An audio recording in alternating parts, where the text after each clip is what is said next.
बिस्मिल्लाहिर्रहमानिर्रहीम। अस्सलाम वालेकुम डियर स्टूडेंट, उम्मीद है आप सब खैरियत से होंगे।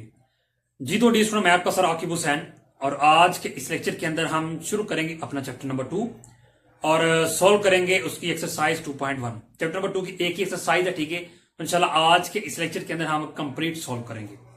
अभी जो हमारा जो चैप्टर नंबर 2 है इसका नाम है ज़कात, उशर और विरासत, ठीक है। एक्सरसाइज के क्वेश्चन को सॉल्व करने से पहले आपने काम करना है कि आपने यहां पे ज़कात को, उशर को और विरासत को आपने समझना, ठीक है। इनको समझे बगैर आप अपनी जो आपकी जो एक्सरसाइज 2.1 है, ठीक है, उसके क्वेश्चन को सॉल्व नहीं कर पाएंगे, ठीक है। तो सबसे पहले तो आपका मेन काम यह है कि आपने ज़कात को, उशर को और विरासत का जो कंसेप्ट है, ठीक है, इसको सबसे पहले आपने समझना, ठीक है। पहले ये समझेंगे, याद रखिएगा जब आपको इस चीज की समझ आ जाएगी, ज़कात की, उशर की और विरासत की, ठीक है, इन चीजों की आपको अच्छे से समझ आ गई, ठीक है, तो क्वेश्चन आपके लिए कोई मुश्किल नहीं होंगी, ठीक है। अब ये जो एक्सरसाइज जो हमारा जो चैप्टर 2 है, ठीक है, इसमें एक एक्सरसाइज है, ठीक है, और ये जो चैप्टर 2 है, ठीक है, ये जो हमारा जो चैप्टर है ये हमारी रोजमर्रा लाइफ के मुतल्लिक है, ठीक है। हमें रोजमर्रा लाइफ में, ठीक है, इस तरह के क्वेश्चन सॉल्व करने होते हैं, ठीक है। तो इंशाल्लाह जब हम क्वेश्चन सॉल्व करेंगे, ठीक है, तो आप देखेंगे, ठीक है, कि जो भी क्वेश्चन होगा, ठीक है, वो हम क्या करते हैं कि हम अपनी रोजमर्रा लाइफ में, ठीक है, उन क्वेश्चन को सॉल्व करते हैं। ओके, तो ये एक्सरसाइज, ये चैप्टर आपका बहुत ही ज्यादा इंपॉर्टेंट है, ठीक है। तो और इसमें से लॉन्ग भी आपको आता है एग्जाम में और शॉर्ट भी आपको लाजमी आता है, ठीक है। तो चलिए फिर यहां सबसे पहले काम करते हैं, ज़कात को, उशर को और विरासत को समझते हैं, ठीक है। जी तो स्टूडेंट, सबसे पहले बात कर लेते हैं ज़कात की। जी, ज़कात की जो हमारी जो डेफिनेशन, ठीक है, आपकी बुक के ऊपर भी लिखी हुई है, ठीक है, उसमें क्या बताया जा रहा है कि ज़कात इस्लाम के 5 बुनियादी अरकान में से एक है और कह रही ज़कात वो रकम है जो कि साहिब नसाब मुसलमान दी की शरह, ठीक है, ज़कात की शरह की कितनी 2.5% है, ठीक है, 2.5% है। तो 2.5% पर गुरबा और जरूरतमंदों में बजाते खुद या इस्लामी रियासत के जरिए साल में एक बार अदा करते हैं, ठीक है। अब ज़कात कौन अदा करते हैं, ठीक है, यहां बात की है ना कि ज़कात वो रकम जो कि साहिब नसाब मुसलमान, यानी कि जो साहिब नसाब मुसलमान होते हैं, ठीक है, वो 2.5% देते हैं, ठीक है, किनको, जरूरतमंदों को, गुरबा को, जरूरतमंदों को, ठीक है। अब साहिब निसाब कौन से मुसलमान होते हैं, ठीक है, वो देख लेते हैं। जी, साहिब निसाब कौन से मुसलमान है जी, कि एक मुसलमान, ठीक है, जो कि जो 1 साल तक अपनी मलकियत में 7.5 तोला, ठीक है, और ग्राम की बात कर रहे हैं तो क्या जी 86.1562, ठीक है, सोना, या क्या जी 52.5 तोला, और ग्राम में बात कर रहे हैं तो ग्राम में कितना आ जाएगा जी हमारे पास जी 603 ग्राम आ जाएगा, ठीक है, चांदी या इसके बराबर रुपया पैसा रखता या रखती हो, ठीक है, तो वो क्या जी साहिब निसाब मुसलमान कहलाता है, ठीक है। यानी कि ये लोग हैं कि जिनके पास क्या हो 7.5 तोला सोना हो और 52.5 तोला क्या हो चांदी हो, ठीक है, या इनके कितने रुपए का तोला बनता है, ठीक है, 7.5, ठीक है, ये तोला इसकी, ठीक है, इसकी जितनी प्राइस होगी, ठीक है, या चांदी की जितनी प्राइस होगी, ठीक है, इतने ही वो पैसे रखता हो, ठीक है, इतने ही वो पैसे रखता हो, ठीक है, तो वो क्या कहलाता है, साहिब निसाब मुसलमान कहलाता है या कहलाती है, ठीक है, वो ज़कात देंगे। ओके, अब ज़कात जो है ना वो 2 किस्म की दौलत पर अदा की जाएगी, ठीक है, उसकी 2 किस्में आ जाती हैं। एक आ जाती है हमारी जी गैर जाहिरी दौलत और दूसरी आ जाती है जाहिरी दौलत, ठीक है। अब गैर जाहिरी दौलत क्या होती है, देखिए गैर जाहिरी दौलत में जरी सामान, ऊंट, बेड़े, बकरियां, मादनियात और कारोबारी सामान, ये जाहिरी दौलत में, सॉरी गैर जाहिरी दौलत में आ जाती है, ठीक है। और उसके बाद जाहिरी दौलत में कौन सी चीजें आ जाती है, जाहिरी दौलत में सोना आ जाता है, चांदी आ जाता है, रुपया आ जाता है और असाजात आ जाता है, ठीक है। ये 2 किस्म की दौलत है, ठीक है, जिन पर जो ना ज़कात अदा की जाती है, ठीक है। तो ये था ज़कात का कंसेप्ट, ठीक है, ज़कात के रिलेटेड चंद बातें, ठीक है। अब अगला पॉइंट आता है उशर का जी, ठीक है। जी उशर क्या है जी स्टूडेंट, उशर की डेफिनेशन देख रहे हैं तो उसमें क्या बताया जा रहा है जी कि कुदरती ज़राए से जमीन से काश्त की गई जरी पैदावार पर 10% कुदरती ज़राए से, ठीक है, 10% की शरह अदायगी को उशर कहते हैं। ओके, ताहम मसनूई ज़राए से जमीन से काश्त की गई जरी पैदावार पर उशर की अदायगी की शरह कितनी जी 5% है, ठीक है, ये बात आपने याद रखनी है। जो कुदरती जरिए से जो पैदावार होती है उस पर 10% है, ठीक है, ठीक है, और जो मसनूई ज़राए से होती है, ठीक है, उस पर कितनी शरह है, उसकी 5% है। ओके, उस पर क्या बताया कि मसनूई ज़राए से मुराद नहरों और ट्यूबवेल वगैरह से काश्त है, ठीक है स्टूडेंट। तो ये चंद बातें हैं जी, ठीक है, ये बातें आपने याद रखनी, ठीक है, कि कुदरती ज़राए से काश की गई भी कितनी शरह ठीक है और मसनूई भी ठीक है कितनी शरह ठीक है। इन बातों को आपने अच्छे से याद रखना है क्योंकि यही बातें जो क्वेश्चन के अंदर काम आएगी ठीक है। इन्हीं के मुताबिक आपने क्वेश्चन सॉल्व करने हैं ठीक है। ज़कात की शरह कितनी है वो भी आपने याद रखनी है ठीक है। उसके बाद उशर जो उसमें दो शरह आ रही है, एक कुदरती ज़राएगी और एक मसनूई ज़राएगी ठीक है। ये नहीं हमारा जो चैप्टर है ठीक है उसका नाम मैंने आपको बताया कि ज़कात है, उशर और विरासत है ठीक है। दो चीजें यहाँ पे हमने देखनी है, एक तो ज़कात हमने देख ली ठीक है, एक हमने देख लिया जी उशर देख लिया ठीक है। तो इन चीजों को आपने अच्छे से ज़ेहनशीन कर लेना है। अब बारी किसकी जी विरासत की ठीक है। विरासत को आपने अच्छे से समझना क्योंकि ज्यादा जो क्वेश्चन हमारे हैं ठीक है वो विरासत के मुतल्लक ही हैं ठीक है। विरासत को अब हम समझते हैं ठीक है। और फिर उस विरासत जब हमारा कंप्लीट हो जाएगा फिर हम अपनी एक्सरसाइज की जानब चलेंगे। मैं फिर आपको बता दूं कि विरासत बहुत ज्यादा इंपॉर्टेंट है जी। तो डी स्टूडेंट हम समझते हैं जी विरासत को जी। विरासत की अगर हम डेफिनेशन को देख रहे हैं ठीक है तो उसमें क्या बताया जा रहा है कि जब एक शख्स वफात पा जाता है तो इसके छोड़े हुए असासा को विरासत या तरका कहते हैं ठीक है। यानी कि एक शख्स वफात पा गया ठीक है, उसकी जितनी भी जायदाद होगी ठीक है, जो भी दौलत है ठीक है, उसको फिर क्या कहते हैं विरासत या तरका कहते हैं ठीक है। और उसको इसके कानूनी वारसों में तकसीम किया जाता है ठीक है। जो भी उसे कानूनी वारसा की शख्स वफात पाता है तो फिर क्या है उसके पीछे एक बीवी होगी ठीक है, एक और दो जितनी भी हो ठीक है। बीवी को कितना हिस्सा मिलेगा, फिर उसके बाद जो औलाद है ठीक है उनको कितना हिस्सा मिलेगा ठीक है ठीक है। तो यही चीज हमने यहाँ पे समझनी है ओके जी। अब जो शख्स वफात पा गया ठीक है, देखिए उसकी जो भी जायदाद है ठीक है, उसकी जायदाद को तकसीम करने से पहले तीन काम किए जाते हैं ठीक है। अब वो तीन काम कौन से हैं जी। सबसे पहले क्या किया जाता है कि जी कफन दफन के अखराजात की अदायगी की जाती है ठीक है। जो भी उसकी दौलत है उसमें से कफन दफन के अखराजात की अदायगी की जाती है। फिर उसके बाद नंबर 2 पे क्या किया जाता है जी कि जी मरहूम या मरहूमा ठीक है कि जुम्मे जो भी कर्ज हो ठीक है उसकी अदायगी की जाती है। नंबर 3 क्या है जी कि मरहूम या मरहूमा की वसीयत पर अमल किया जाता है ठीक है। यानी कि जो भी उसने छोड़ा ठीक है तरका ठीक है, यानी कि जो भी उसने दौलत छोड़ी है सबसे पहले ये तीन काम होंगे ठीक है। फिर उसके बाद जो बच जाए ठीक है उसकी आगे आगे तकसीम होगी ठीक है जी। अब जायदाद में कानूनी वारसों के हिस्सों की निस्बत यानी कि जायदाद में जितने भी कानूनी वारस आते हैं ठीक है, अब किसको कितना हिस्सा मिलेगा ठीक है। इन चीजों को आपने बहुत ही ध्यान से समझना और ज़हन-नशीन करना है क्योंकि क्वेश्चन भी इन्हीं चीजों के मुतल्लक है ठीक है। यहाँ बात समझ आ गई जी। अब यहाँ इसके 10 पॉइंट है जी ठीक है, 10 को 10 आपने ज़हन-नशीन कर लेनी है ओके। और एक चीज आपको वो बता दो, आपकी बुक में लिखा हुआ है कि इस्लाम में कुल 12 रिश्ते हैं ठीक है, तो यहां पर सिर्फ 10 का जिक्र किया जा रहा है ओके जी।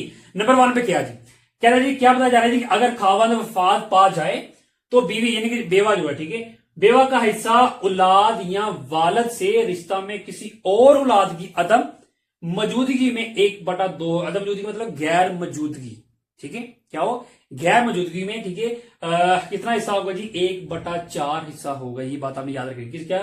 फिर बता दूं अगर खावंद पास बाद है तो बीवी यानी कि बेवा का हिस्सा औलाद या वालद से रिश्ता में किसी और औलाद की गैर मौजूदगी में 1/4 होगा ठीक है। नंबर 2 पे कह रही कि औलाद या वालद से रिश्ता में किसी और औलाद की मौजूदगी में ठीक है, मौजूदा हो ठीक, ऊपर था ऊपर क्या था गैर मौजूदगी ठीक है कि ना हो, नीचे क्या बता रही है कि हो, तो फिर बीवी का हिस्सा कितना होगा, बीवी का हिस्सा होगा 1/8 ओके।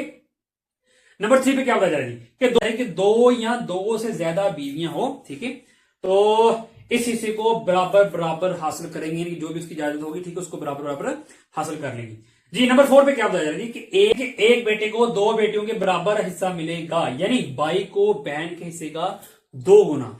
यानी कि अगर किसी कोई शख्स पास पा गया उसका एक बेटा और एक बेटी है ठीक है, तो बेटी को अगर एक हिस्सा मिलेगा ठीक है मिसाल के तौर पर अगर 3 घर हैं ठीक है, तो जो बेटा होगा ठीक है उसको 2 घर मिल जाएंगे और बेटी को 1, यानी कि बेटी को 1 हिस्सा ठीक है और बेटे को 2 हिस्से मिलेंगे ओके, 2 गुना मिलेगा जी। नंबर 5 पे क्या जी कि पोते को पोती से 2 गुना हिस्सा मिलेगा ठीक है। नंबर 6 क्या जी अगर 2 या 2 से ज्यादा बेटियां ही हैं, 2 या उससे ज्यादा बेटियां ही हैं तो इन्हें विरासत का 2/3 हिस्सा मिलेगा ठीक है। ये जो यहां पे बताया जा रहा है कितना कितना हिस्सा मिलेगा ठीक है, इसको आपने लाजमी याद रखना हर हाल में क्योंकि क्वेश्चन के अंदर यही चीजें क्या करनी की हमने देखनी है ठीक है, और इन्हीं का मतलब हमने क्वेश्चन को सॉल्व करना है ओके जी। नंबर 7 पे आ जाइए।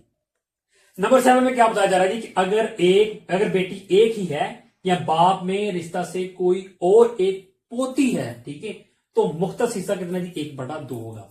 नंबर 8 पे क्या जी कि 2 या 2 से ज्यादा बेटियां हो तो पोती या नवासी का हिस्सा नहीं होगा दो या दो से ज्यादा बेटियां हो तो पोती नवासी का हिस्सा नहीं होगा।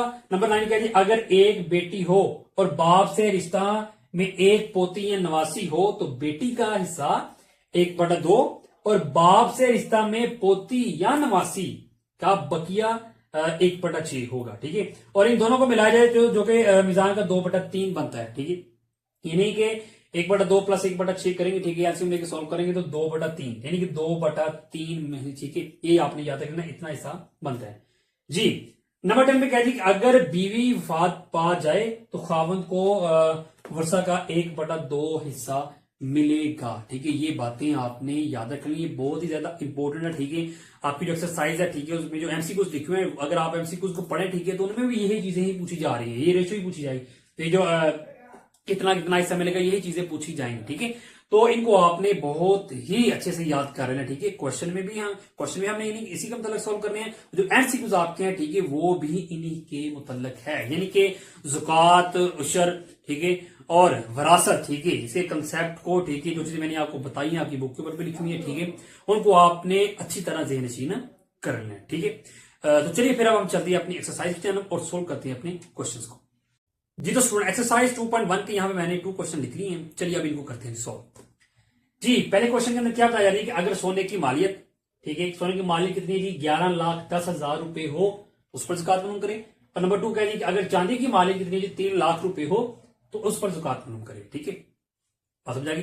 यानी कि देखिए, हर साल जो साहिब इस्तात है, ठीक है, जो कि साहिब निसाब मुसलमान है, ठीक है, और वो क्या करते हैं, हर साल जो है ना ज़कात निकालते हैं। ठीक है, तो अगर आप लोग साहिब निसाब हैं और अगर आप लोग ज़कात देते हैं, ठीक है, तो अगर आपको नहीं मालूम, इससे पहले नहीं था मालूम, ठीक है, हमारे साथ कितने हैं, ठीक है, हमारे पास दौलत कितनी है, ठीक है, तो उस पर कितनी ज़कात फिर लगेगी। ठीक है, तो आप इससे इजीली जो ना ज़कात अपनी निकाल सकते हैं। आप पहले देखिए आपके पास कितने साजात है, ठीक है, कितनी दौलत आपके पास, फिर क्या करें, उसका आराम से 2.5% निकालें। ठीक है, जैसा कि यहाँ पे क्वेश्चन के अंदर क्या बताया जा रहा है कि सोने की मालिक कितनी, 11,10,000 रुपए। ठीक है, और मिसाल के तौर पर अगर आपके पास ही टोटल, ठीक है, क्या जी, 11,10,000 रुपए बनते हैं। ठीक है, जो भी आपके साथ जाता है, ठीक है, जो भी आपकी जायदाद है, कितने जी, 11,10,000 रुपए बनते हैं। ठीक है, तो फिर उस पर आपकी ज़कात कितनी लगेगी, यानी कितनी आप अदा करेंगे। ठीक है, इसी क्वेश्चन को सोल्व करते हैं और आपको अच्छे से समझ आ जाए जी। सबसे पहले तो यहां पे लिखते हैं हल।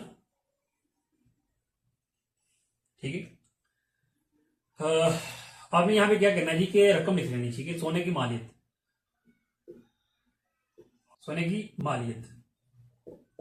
मालिक कितनी आपका जी, 11,10,000 रुपए जी। ठीक है, उस पर यहां पे आप लिखनी है ज़कात की शरह।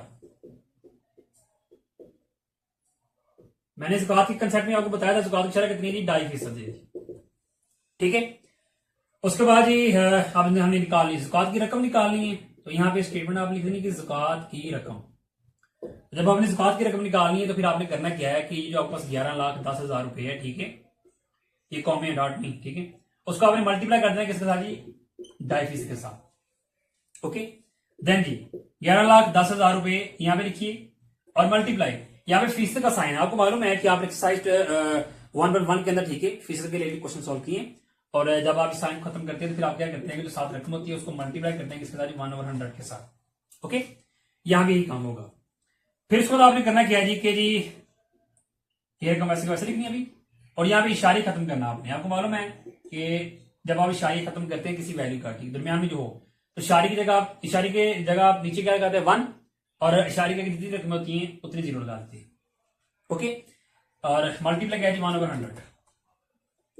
देन डी स्टूडेंट, इसको अभी हम वैसे का वैसे लिख लेते हैं, 11,10,000 को, ठीक है, और मल्टीप्लाई कर देते हैं क्या जी, 25 आ जाएगा, और नीचे मल्टीप्लाई करेंगे आपको कितना आ जाएगा जी, 1,000 आ जाएगा। ओके जी, अब इससे क्या काम किया जी, यहां पर देखें तो यहां पे आपने काम करना है कि ये 30 यहां से 30 कैंसिल हो जाएंगे, फिर आपके पास यहां पर क्या रहेगा, ठीक है, 1,110 रुपए रहेंगे। ठीक है, अब इनको हम मल्टीप्लाई कर देंगे 25 से। ठीक है, तो अगर हम मल्टीप्लाई करें तो हमारे पास कितना आएगा जी, 27,750 रुपए। ये देखिए, बस ये काम है, इस तरह आप इजीली इसको आप निकाल सकते हैं।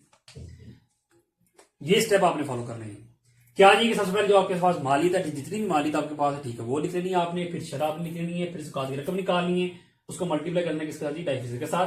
फिर का पहले आपने साइन खत्म करना है और उसकी जगह लगाना 100, और फिर यहाँ से शादी आपने खत्म करना है, उसकी जगह लगाएंगे 10, और नीचे मल्टीप्लाई करेंगे तो यहाँ से आपने 3030 से काट देने। यहाँ पे देखें तो नीचे 1 ही है, 25 को 1 से मल्टीप्लाई करेंगे तो अगेन 1 ही आ जाएगा, ठीक है। तो फिर ये आपको सी वैल्यू रहेगी इधर क्या जी, 1110 जरब किया 25, ठीक है। तो आपको सी आ गई और डिवाइड बाय 1 है तो 1 आपको मालूम है, हम नीचे वैसे भी नहीं लिखते, ओके। तो फाइनली आपको क्या आ गई, 11,10,000 रुपए पे आपने 27,750 रुपए आपने इसको देनी है, ओके जी स्टूडेंट। ये लीजिए आपके पास आपका जो क्वेश्चन नंबर 1 है, ठीक है, वो हो गया जी सॉल्व, ठीक है। यही क्या आपका रिक्वायर्ड आंसर है, ओके। अब सॉल्व करते हैं आप हमारा जो क्वेश्चन नंबर 2 है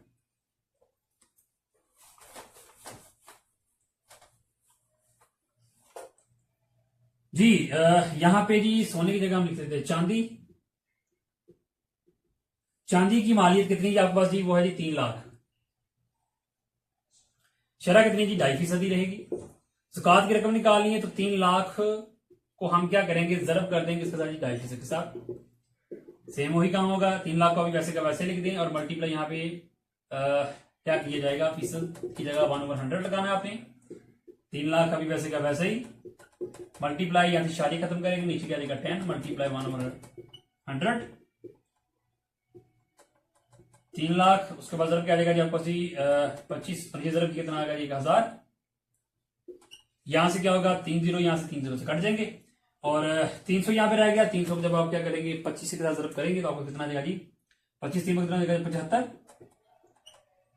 ठीक है।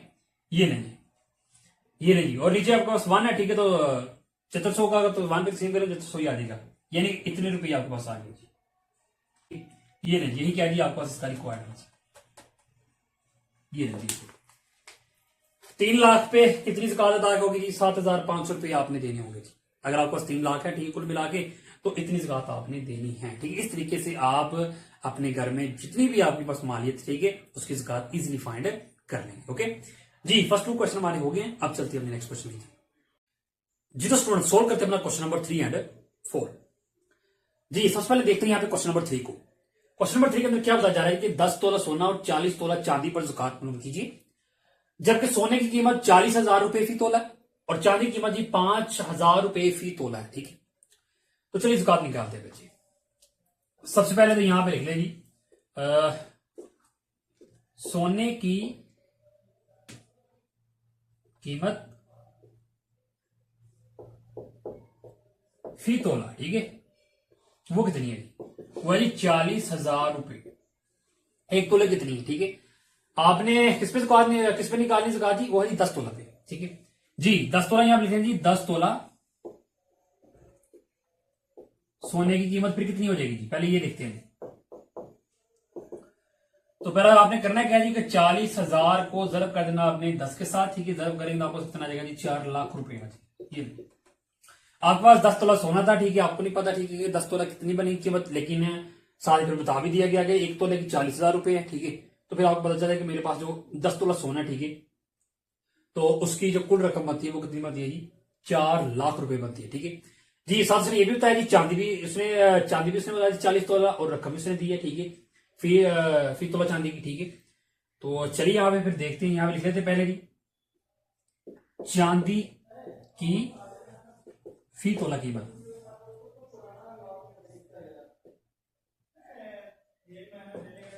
कितनी कीमत है इसकी जी, 5,000 रुपए है जी, ओके। तो 40 तोला की आपने निकालनी है जी, 40 तोला चांदी की कीमत जी वो कितनी हो जाएगी जी, 5,000 को आपने जरब कर देना जी 40 के साथ, जरब करेंगे आपको कितना आएगा जी, 2 लाख आ जाएगा जी। आपने 10 तोला सोने की भी कीमत आपने निकाली और 40 तोला की भी आपने निकाली, ठीक है। अब यहां पे कुल रकम देख लेते हैं कितनी बनती है जी। कुल रकम बराबर करना है कि जो सोने की कीमत थी, ठीक है, 10 तोले की, उसको और प्लस करना है आपने चांदी की, ठीक है। तो 4 लाख और 2 लाख कितना हो जाएगा जी, 6 लाख हो जाएगा।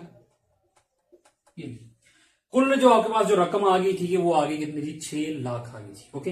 ये लीजिए 6 लाख आपके पास आ गई है। अब 6 लाख भी आपने देखना है आपने आपको कितनी ज़कात अदा करना पड़ेगी, ओके।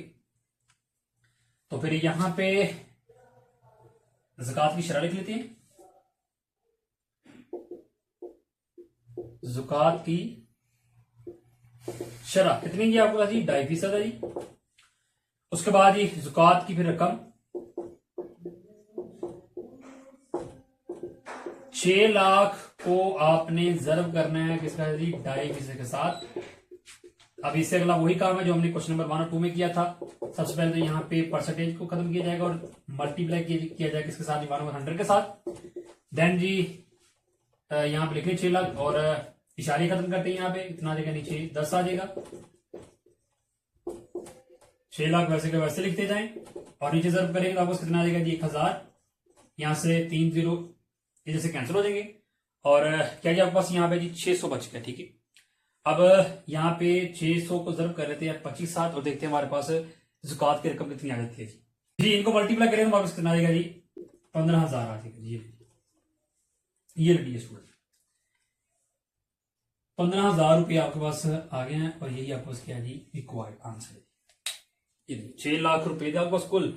ठीक है, और ज़कात की फिर शरह लगाई आपने और फिर ज़कात कितनी रकम आप अदा करेंगे 15,000 रुपये आप देंगे कितने पे जी 6 लाख रुपए पे। ओके जी, ये रही क्वेश्चन नंबर 3 हो गया सॉल्व। अब सॉल्व करते हैं फिर अपना क्वेश्चन नंबर 4।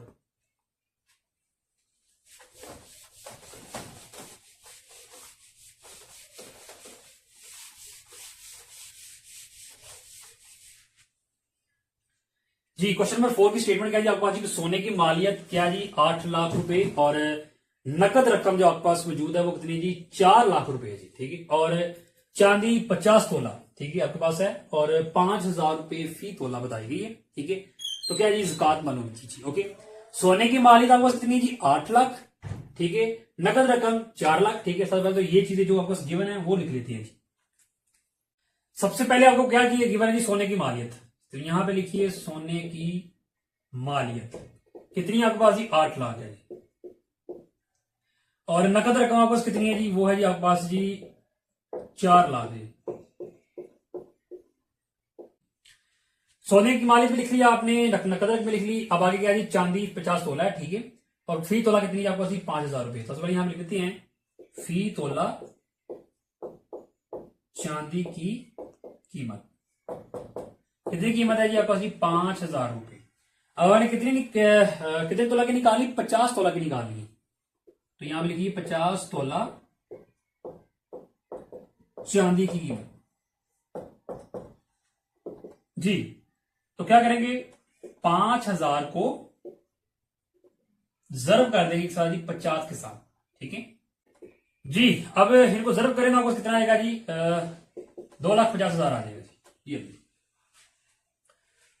ये नहीं 50 तोला चांदी की आपके पास कीमत भी आ गई। ठीक है, ये रकम भी आ गई। अब यहां पर लिख लेते हैं कुल रकम। कुल रकम आपके पास फिर कितनी है जी, इनको प्लस कर लेते हैं कितनी जी 8 लाख प्लस 4 लाख और प्लस क्या जी 2,50,000।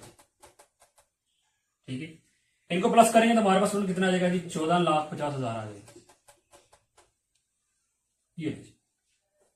ठीक है, 14,50,000 रुपये आपके पास कुल रकम आ गई है। अब 14,50,000 रुपये निकाल लेते हैं ज़कात। सबसे पहले तो यहां लिखते हैं ज़कात की शरह। ज़कात की शरह कितनी है आपके पास जी वो है जी 2.5%। उसके बाद ज़कात की रकम निकालनी है आपने। ज़कात की रकम तो 14,50,000 को ज़रब कर देंगे जी 2.5% के साथ। अब अगला काम वही है जी। फर्स्ट ऑफ ऑल 14,50,000 को वैसे के वैसे लिखते जाएं और यहां से फीसद का साइन खत्म करें, इशारे खत्म कर दें। आप नीचे 10 आ जाएगा।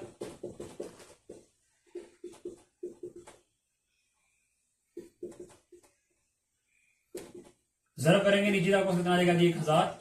3 0 यहां से काट देनी आपने और बाकी यहाँ पे कह रहे हैं 1450 रुपए। ठीक है, यहाँ पे रह गए और ज़रब क्या जी 25। 1450 को ज़रब करेंगे आपको 25 के साथ आपको कितना आ जाएगा जी 36,250। 36,250 रुपये आपके पास आ जाएंगे। यही क्या जी आपके पास रिक्वायर्ड आंसर। ये रेडी स्टूडेंट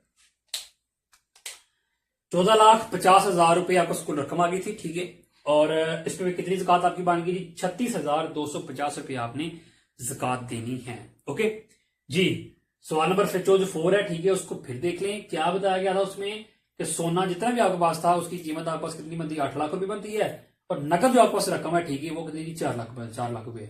और चांदी भी आपके पास थी 50 तोला, उसकी आपने देखी 20 तोला कितनी बनती है जी, 5,000।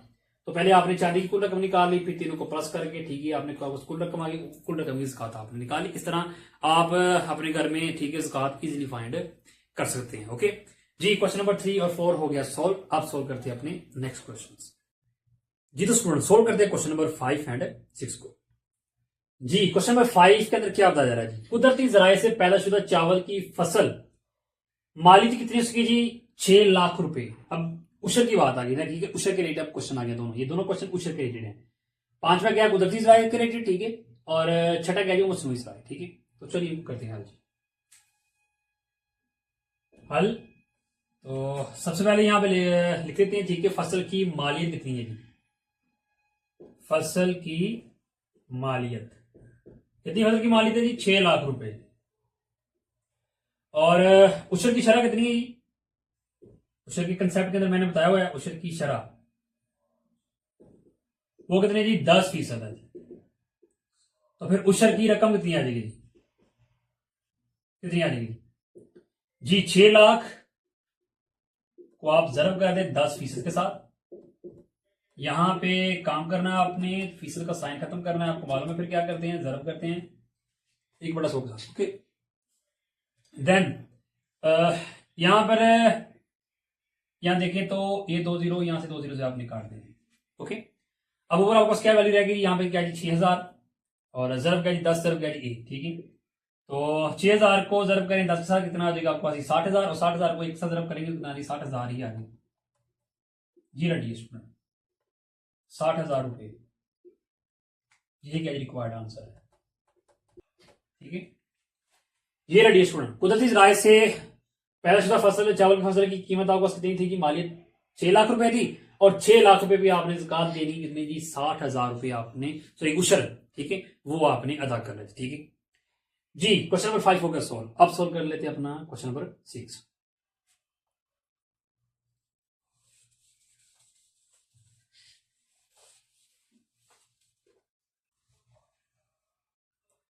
जी। स्टूडेंट मसरूई जराये से पैदाशुदा गंदम की फसल की मालियत थी, यानी कि गंदम की फसल की मालियत कितनी जी, 3,50,000, और उशर की शरह यहाँ 5% आ जाएगी, क्योंकि ये मसनूई जराये से है, ठीक है।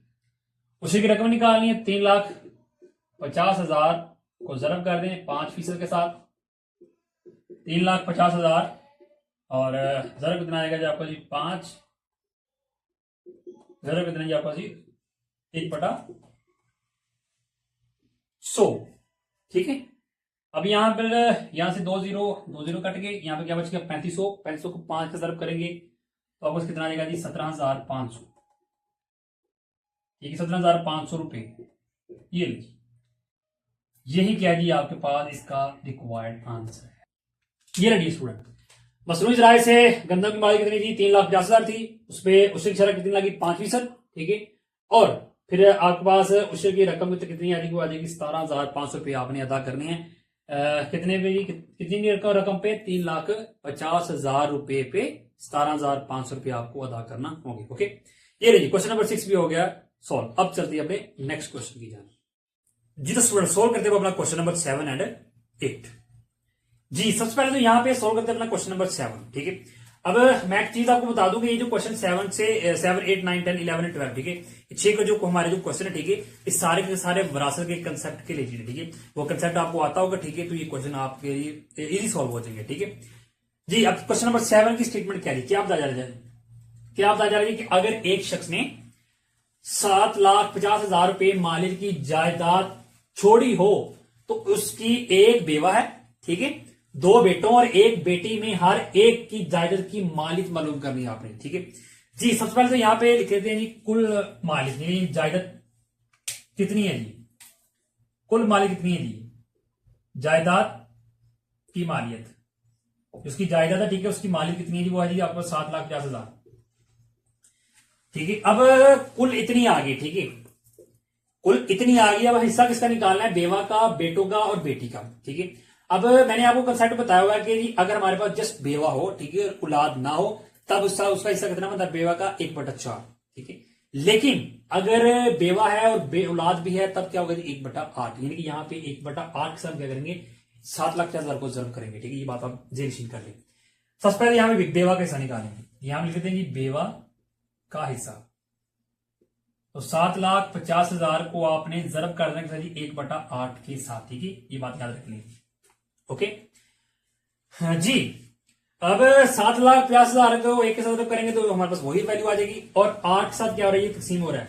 तो आपने कैलकुलेटर पे क्या करना है, 7,50,000 तकसीम में 8 करेंगे तो आपको कितना आ जाएगा जी 93,750 रुपया आ जाएंगे। ये लीजिए स्टूडेंट, बेवा का हिस्सा हमारे पास 93,750 रुपया आ गया। ठीक है, ये हमने निकाल लिया। अब 7,50,000 में से बेवा का आ गया। ठीक है, अब देखते हैं बाकी हमारे पास फिर कितनी जायदाद रह गई है, कितनी मालियत रह गई है। यहां हम लिख देते हैं जी बाकी मालियत। 7,50,000 रुपए में से जब हम माइनस करेंगे 93,750 को तो हमारे पास कितना आएगा जी 6,56,250 रुपए आ जाएंगे। बाकी मालियत हमारे पास कितनी रहेगी, बेवा भी हमने निकाली, अब बेटों और बेटी की निकालेंगे। ठीक है, अब सबसे पहले यहां पे करना क्या है कि जी देखिए एक बेटी है, आपको मालूम है कंसेप्ट मैंने बताया जी बेटी को एक हिस्सा मिलेगा तो बेटे को 2 गुना, कितना 2 गुना। ठीक है, तो सबसे पहले आपने करना क्या है कि औलाद मौजूद है तो आपने वहां यहां पे इसकी निस्बत लिखनी है। ठीक है, तो यहां पे स्टेटमेंट आपने लिखनी है जी बेटे और बेटी के हिस्सों में निस्बत। ठीक है, निस्बत आपने किस तरह लिखनी है, देखें एक बेटी को अगर एक हिस्सा मिल रहा है तो बेटे को 2 गुना मिलेगा। यहां पे ज्यादा 2 बेटे हैं तो आपको सामने क्या लिखना है जी एक 2:1। ओके, बेटी को 1 तो बेटे को 2 बेटे ना, यहाँ पे 2 आ जाएगा। ओके, अब जब रेशो आपने लिख ली है, निस्बत आपने लिखनी है, तो फिर इसके बाद आपने करना है निस्बती मजमुआ आपने निकालना है, निस्बती मजमुआ। अब इनको प्लस कर देना, आपने प्लस करें तो कितना आएगा जी 5 आ जाएगा जी। ओके, ये रेडी स्टूडेंट 5 आपके पास आ गया। ठीक है, अब इससे अलग काम किया जी, जब आपने निस्बत लिख ली, निस्बती मजमुआ लिख लिया तो फिर आपने हिस्सा निकाला इनका। ठीक है, अब हिस्सा किस तरह निकाले वो निकालते हैं जी स्टूडेंट। सबसे पहले तो यहां पे निकाल दें जी जो बेटे हैं, ठीक है, उनका हिस्सा निकाल दें। यहां लिखते हैं हर एक बेटे के हिस्से की मालियत। ठीक है, ठीक है, मालियत ये रेडी स्टूडेंट, मालियत आपने निकालनी। ओके जी, अब आपने करना क्या है कि जो आपके पास बाकी जो रहा है आपके पास कितनी थी 6,56,250 को आपने जर्ब कर देना है किसके साथ जी। यहां पे एक बात है, यहां पे तो जो समझिएगा जरा आपने किसे करना है, किसके साथ करना है कि आप बेटे के निकाल रहे हैं। ठीक है, इनके बेटों के हिस्सा निकाल रहे हैं तो उसमें इतना मिला है 2 गुना, यानी कि 2। ठीक है, आपने करना क्या है कि यहाँ पे जो आपको 2, ठीक है, और तकसीम में आ जाएगा जो निस्बती मजमुआ है, यानी कि 2/5। बेटी का निकालेंगे तो 1/5 आ जाएगा। ठीक है, जो निस्बत होगी, ठीक है, उसको तकसीम करेंगे 5 के साथ। ठीक है, यहाँ पे 2/5 1/5। अब आपने करना क्या है कि आपको वैल्यू 2/5 1/5, अब इसको आपने जरूर करना उसके साथ 2,56,250 2/5 आ जाएगा। अब 6,56,250 को जरूर करेंगे 2 के साथ, हमारे पास कितना आ जाएगा जी 13,12,500 आ जाएगा। ठीक है, अब तकसीम में क्या जाएगा 5 है। अब 13,12,500 को 5 में तकसीम करेंगे तो आपको कितना आ जाएगा जी 2,62,500 आ जाएगा। ये रेडी है स्टूडेंट। अब हर बेटे को कितना हिस्सा मिलेगा जी, वो मिलेगा जी 2,62,500। कितने में से, ठीक है, इतने में से 6,56,250 में से। ओके, बेटों का हिस्सा आ गया, बेटी की बारी। यहां लिख देते हैं जी बेटी के हिस्से की मालियत जी। कुल आपके पास कितनी थी 6,56,250, इसको जरूर करना होगा 1/5 साथ जो निस्बत होगी। ठीक है, निस्बत बटे में क्या आ जाएगा आपके पास जी 5 आ जाएगा, निस्बती मजमुआ। ठीक है, कुछ जो कोई भी यहाँ पे निस्बती मजमुआ आ जाए। ठीक है, ऊपर जो निस्बत वो और नीचे जो निस्बती मजमुआ। ठीक है, उसका जरूर करना आपने, ये बात याद रखनी। अब 6,56,250 को तकसीम करना आपने 5 के साथ, क्योंकि 6,56,250 एक के साथ जब होगा तो वही वैल्यू आ जाएगी। 5 पे अगर आप तकसीम करेंगे अपने कैलकुलेटर पे तो आपको कितना आ जाएगा जी 1,31,250 रुपए आपके पास आ जाएंगे। ये रेडी है स्टूडेंट। फाइनली हमने क्या किया, हमने बेटी के हिस्से की मालियत भी निकाल ली है। ओके, 3 हमने चीजें निकाली थी, बेवा का हिस्सा निकाला था, बेटों का और बेटी का, तीनों हमने यहाँ पे निकाल लिया। ओके, ये काम है जी हिस्सा निकालने का, बात समझ आ गई। ठीक है, बहुत आसान काम है, कोई मुश्किल काम नहीं है। ठीक है, बस आपको क्या आपने करना क्या है कि जो बेवा का हिस्सा पहले निकाला है, ठीक है, औलाद मौजूद है तो पहले कुल में से बेवा को माइनस कर लेना है, निस्बती मजमुआ निस्बत लिखनी है, फिर मजमुआ, और फिर आगे क्या करना जी, मालिक आपकी आ जाएगी। ओके, ये रहे जी, गया जी क्वेश्चन नंबर 7 हमारा हो गया सॉल्व। ठीक है, अब सॉल्व करते हैं अपना क्वेश्चन नंबर 8।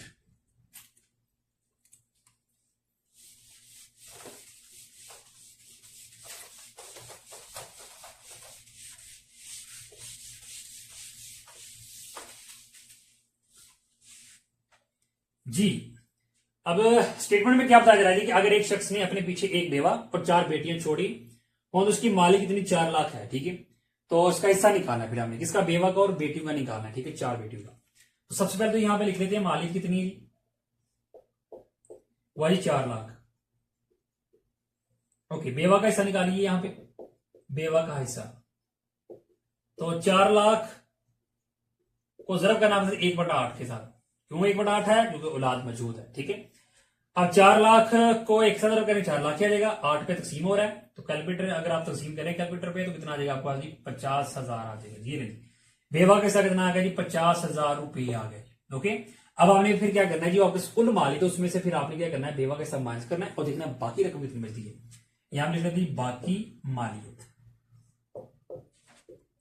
जी, 4 लाख माइनस 50,000 किया तो हमारे पास कितना आ गया जी, 3,50,000 आ जाएगा।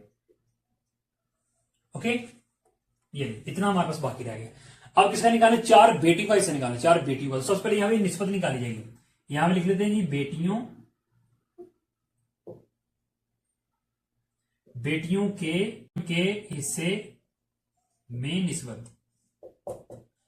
4 बेटियां तो सबको एक एक मिलेगा, एक निस्बत एक निस्बत एक निस्बत एक। अब निस्बती मजमुआ निकालना आपने, निस्बती मजमुआ कितना आ जाएगा आपके पास जी, इन चारों को प्लस करना आपने, 1 + 1 + 1 + 1। ठीक है, कितना आ जाएगा जी, 4 आ जाएगा।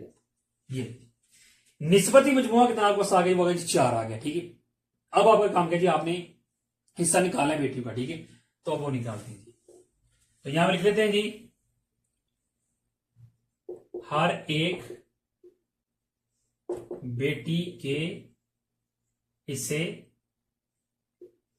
की मालियत, कितनी मालियत आ जाएगी। पहले आपने क्या लेना है, जो बाकी मालियत बची उसको लिखना है और जरूर कर देना 1/4 के साथ। 1/4 में क्योंकि निस्बत कितनी आ रही, 1 आ रही। ठीक है, और मजमू कितना 4 आ रहा है, पास में जाके। ठीक है, यानी कि जरूर कर दें 1/4 के साथ। अब 3,50,000 को एक साथ जरब करेंगे। ठीक है, वो एक साथ जरब हो रहा है तो 3,50,000 ही आ जाएगा। कैलकुलेटर पे आपने करना, फिर 3,50,000 को तकसीम करना 4 पे, क्योंकि 4 तकसीम हो रहा है। तकसीम करेंगे तो आपको कितना आ जाएगा जी, 87,500 रुपये आ जाएगा। ये 87,500 रुपये हर बेटी को मिलेंगे। 4 बेटियां ना, यहाँ पे स्टेटमेंट क्या लिखी हमने कि हर एक बेटी की हिस्से की मात्रा, चारों की निकाल दी है। ठीक है, अब हर बेटी को कितना मिलेगा जी, 87,500 रुपये मिलेंगे जी। ठीक है, 4 लाख में से। ओके, बेवा का कितना जी, 50,000 था। ठीक है, और बेटी को कितना 87,500 रुपये हर बेटी को हिस्सा मिलेगा। ओके, ये नहीं, क्वेश्चन नंबर 8 भी हमारा हो गया सोल्व। अब चलती है अपनी नेक्स्ट क्वेश्चन की जाए जी। तो स्टूडेंट अब हम सोल्व कर लेते हैं अपना क्वेश्चन नंबर 9 एंड 10 जी। सबसे पहले देखते हैं क्वेश्चन नंबर 9 की स्टेटमेंट। क्या बताया जा रहा है इसमें जी, अगर एक शख्स ने अपने पीछे एक बेवा और 15 लाख रुपए की मालिक की जायदाद छोड़ी हो तो उसकी बेवा का हिस्सा निकाले। ठीक है, इसका हिस्सा निकालना है, बेवा का हिस्सा निकालना है, सिर्फ बेवा का, औलाद नहीं। ठीक है, तो हमने पढ़ा हुआ है कंसेप्ट में क्या, सिर्फ बेवा हो तो बेवा को कितना हिस्सा मिलेगा, 1/4। तो यहां फिर आपने क्या करना है कि सबसे पहले तो यहां लिख लेते हैं जी, मालियत इसकी इतनी है जी, मालियत। ठीक है, कितनी मालियत इसकी जी, 15 लाख है जी। ठीक है जी, 15 लाख उसकी मालियत कुल। ठीक है, अब आपने क्या करना है, बेवा का हिस्सा निकाला, तो यहां पे लिख देते हैं फिर बेवा का हिस्सा जी। क्या करना आपने जी, 15 लाख को आपने जरब करना 1/4 के साथ। ठीक है जी, 15 लाख को 4 पे तकसीम करेंगे कैलकुलेटर पे तो आपको कितना जाएगा जी, 3,75,000 आ जाएगा जी। ये रेडी स्कूल, यानी कि जो बेवा, ठीक है, उसको फिर 15 लाख में से कितना हिस्सा मिलेगा, 3,75,000 रुपए बेवा को हिस्सा मिल जाएगा। ठीक है, ये रेडी स्टूडेंट, तो क्वेश्चन नंबर 9 ठीक है, वो इतना ही ठीक है, और यही आपके पास क्या है जिसका रिक्वायर्ड आंसर है। ओके, ये लीजिए, तो क्वेश्चन नंबर जो हमारा जो 9 है वो हो गया सोल्व। अब सोल्व करते हैं क्वेश्चन नंबर 10 को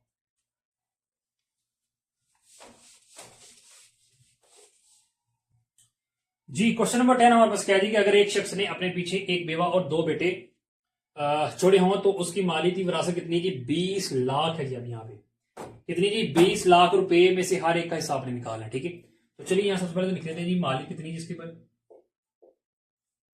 मालियत कितनी जिसकी जी 20 लाख है जी। ठीक है, ये नहीं 20 लाख उसकी मालियत है। ठीक है, तो 20 लाख में से आपने किसका निकालना है जी, बेवा का निकालना है और बेटे का। आप देखिए बेवा भी है और औलाद भी है। ठीक है, तो फिर जब बेवा हो और औलाद भी हो तो फिर बेवा को हिस्सा कितना मिलेगा, 1/8।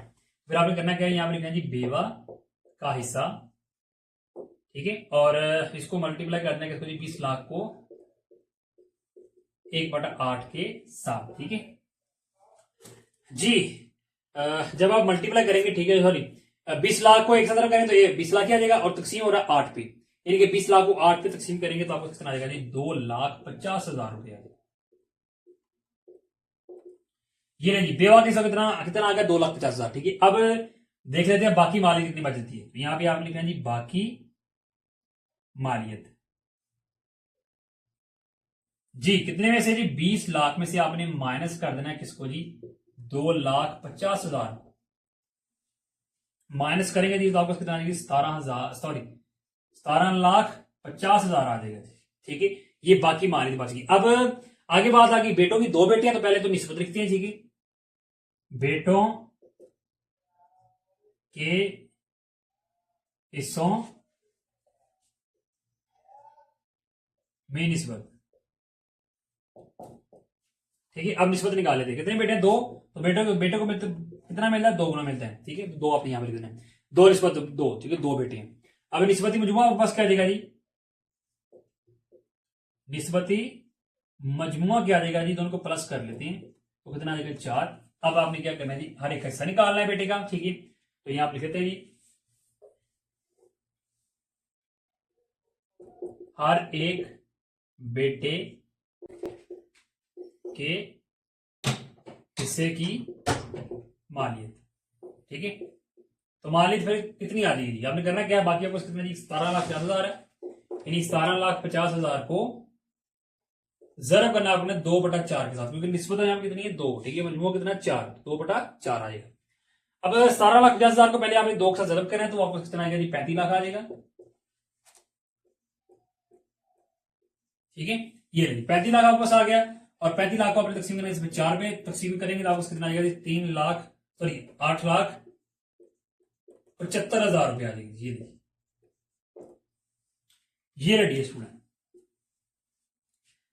फाइनली आपके पास क्या आ गया जी, हर एक बेटे के हिस्से की मालियत आपके पास आ गई है। ठीक है, 2 चीजें आपने यहां पे निकालनी थी, एक निकाला था बेवा के साथ, ठीक है, पहले निकाल लिया था 2,50,000, और फिर 2 बेटों में हर एक बेटे को, 2 बेटे हैं तो हर एक को मिलेगा 8,75,000 रुपए। ठीक है, इतने उसको मिलेंगे। ओके, ये लेंगे क्वेश्चन नंबर 10 भी हो गया हमारा सॉल्व। ठीक है, अब चलती है अपने नेक्स्ट क्वेश्चन की जाना जी। तो डिस्ट्रॉ सोल्व करते हैं अपना क्वेश्चन नंबर 11 एंड 12 जी। सबसे पहले यहां पे देखते हैं 11 को जी, क्या बताया जा रहा है उसमें जी, असगर ने एक जायदाद 4,80,000 रुपए की छोड़ी। ठीक है, इसने अपने पीछे एक बेवा, 3 बेटे और 4 बेटियां छोड़ी हैं। ठीक है, तो जायदाद में हर एक हिस्सा आपने निकाला। ठीक है, तो सबसे पहले यहां पे हल, और हल के बाद जायदाद की मालियत, जायदाद की मालियत कितनी है जी, वो है कितनी जी, आपके पास 4,80,000 रुपए जी। ठीक है, अब आपने करना क्या है, यहां से बेवा का हिस्सा निकालना है। ठीक है, तो पहले बेवा का हिस्सा निकालते हैं।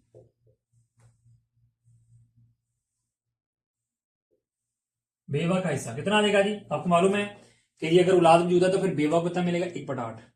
तो यहां पे कुल मालियत आपने लिखनी पहले और उसको आपने जरब कर देना किसके साथ जी, 1/8 के सही, 4,48,000 को आपने 8 पे तकसीम कर देना। ठीक है, तकसीम करेंगे तो आपको कितना आएगा जी, 60,000 आ जाएगा। ये 60,000 रुपए। ठीक है, यानी कि बेवा को हिस्सा मिलेगा। अब आपने करना क्या है जी, बाकी मालियत निकालनी है। कुल कितनी आपके पास 4,80,000 और माइनस कर देना आपने 60,000, जो बेवा का हिस्सा मिला उसको निकाल देना है ताकि पता चल जाए आपको बाकी कितनी रहेगी। बाकी कितनी आएगी आपके पास 4,20,000 रुपये आ जाएगा। ओके, सबसे पहले आपने ये करना काम क्या, बेवा का हिस्सा निकालने के बाद आपने कुल में से बेवा का हिस्सा निकालना, देखना है बाकी कितनी रहेगी, बाकी ये रहेगी। अब इससे काम कीजिए, आपने बेटे और बेटी में से निकालना है। सबसे पहले यहां पे अपनी निस्बत लिखनी है, क्या जी, कि बेटे और बेटियों के हिस्सों में निस्बत, ठीक है जी। कितनी बेटियां? 3, यानी कि 2 निस्बत 2 बेटी की नहीं 4, 1 निस्बत 1 निस्बत 1 निस्बत 1, ठीक है। बेटे को 2 गुना, बेटी को 1, ठीक है। तो ये आपने बेटे लिख दी 3, ठीक है, तो उसका हिस्सा, ठीक है, 2 गुना मिलेगा तो वो लिख दिया, और यहाँ पे हमने बेटी का लिख दिया। अब निस्बती मजमुआ निकाल लेते हैं।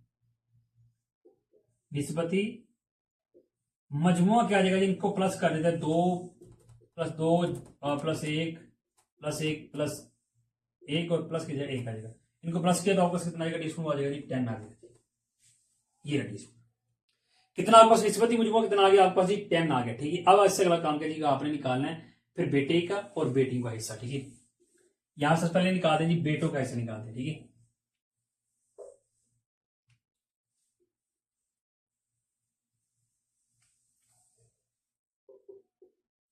हर एक बेटे के हिस्से की मालियत, कितनी मालियत आ जाएगी जी?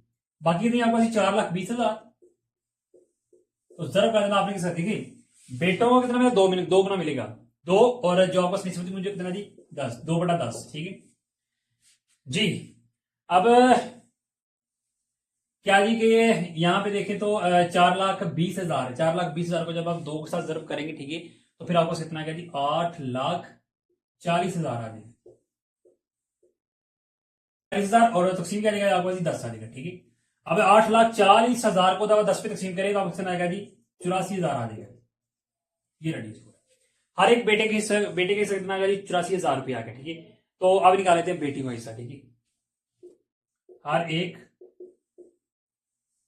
बेटी के हिस्से की मालियत,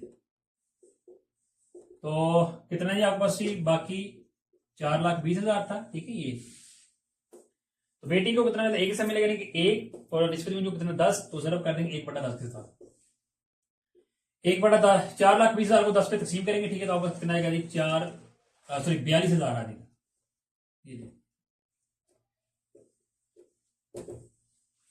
ये रेडी है स्टूडेंट, ठीक है। अब यहाँ पे कैलकुलेटर पे तकसीम कर रहे हैं, यहाँ पे काम कर सकते हैं डायरेक्ट, यहाँ से 0 से काट दें, ठीक है, तो फिर भी आपको कितना आंसर वही आएगा। यहाँ भी 0 से काट दें, चाहे कैलकुलेटर से कर ले चाहे कटिंग कर ले, ठीक है, वो आप पे डिपेंड करता है, ठीक है जी। फाइनली जी हर बेटे को कितना हिस्सा मिलेगा जी? 84,000 रुपये मिलेगा, ठीक है। और हर बेटी कितने से मिलेगा जी? 42,000 रुपये मिलेगा। और बेवा के सामने पहले निकाले, उसको कितना मिलेगा जी? 60,000 रुपये उसको हिस्सा मिलेगा। ओके, ये देखिए क्वेश्चन नंबर जो हमारा 11 था, ठीक है, वो हो गया सोल्व। अब सोल्व कर लेते हैं लास्ट क्वेश्चन, क्वेश्चन नंबर 12।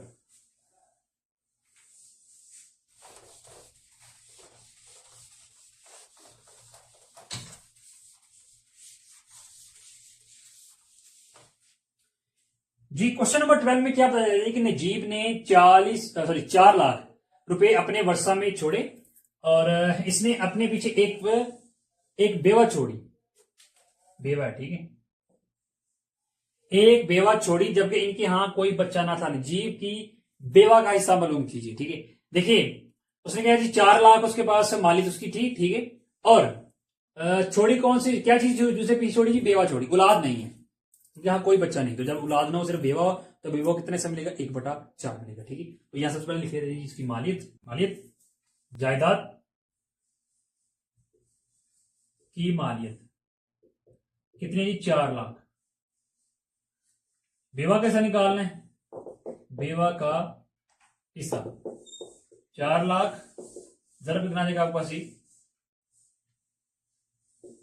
1/4, यहाँ कटिंग कर लें, 4 1/4 और 4 1/4, तो यहाँ 1 और आगे जो 0 बचे, ठीक है, वो लगा दें, ठीक है। ये रेडी है स्टूडेंट। 1 लाख रुपए कितना हिस्सा मिल जाएगा जी? 1 लाख रुपए जी। 4 लाख में से 1 लाख रुपए किसको मिल जाएगा जी? बेवा को हिस्सा मिल जाएगा। ओके, ये रही। इसी के साथ हमारा जो क्वेश्चन नंबर जो 12 था, ठीक है, वो हो गया यहाँ पर ही कंप्लीट, ठीक है। और साथ ही हमारा जो एक्सरसाइज 2.1 है, ठीक है, वो भी हो गया जी कंप्लीट, ठीक है। और फिर भी अगर आपका इस लेक्चर के रिलेटेड, इस एक्सरसाइज के रिलेटेड कोई भी क्वेश्चन हो, ठीक है, किसी भी किस्म का, जैसे आपको ना समझ आई हो, ठीक है, तो आप मुझे कमेंट में लाजमी पूछिएगा, आप मुझे व्हाट्सएप पे कॉन्टेक्ट करके भी पूछ सकते हैं, ठीक है। तो इंशाल्लाह फिर हम अपने नेक्स्ट लेक्चर के अंदर चैप्टर नंबर 2 की जो रिव्यू एक्सरसाइज है, ठीक है, उसके जो चंद सवाल है, ठीक है, वो सॉल्व करेंगे, ठीक है। तब तक दीजिए इजाजत, अपना बहुत ख्याल रखिएगा, अल्लाह हाफिज।